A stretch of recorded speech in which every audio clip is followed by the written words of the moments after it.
In this video, we are going to show you how to change a product URL on Shopify. Now, of course, you need to be signed in, and once you are logged into your Shopify account, you want to look towards your left-hand side and click on products, right?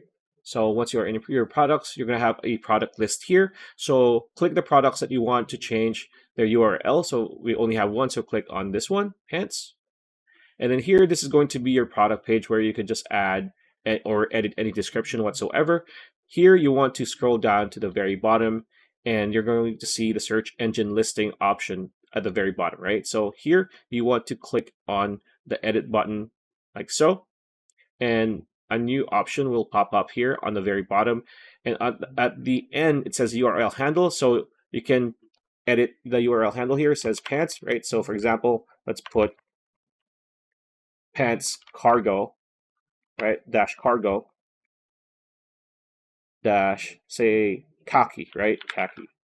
There you go. And once you finalize the new URL, all you need to do is click on save, like so. And then you just need to wait for it to load.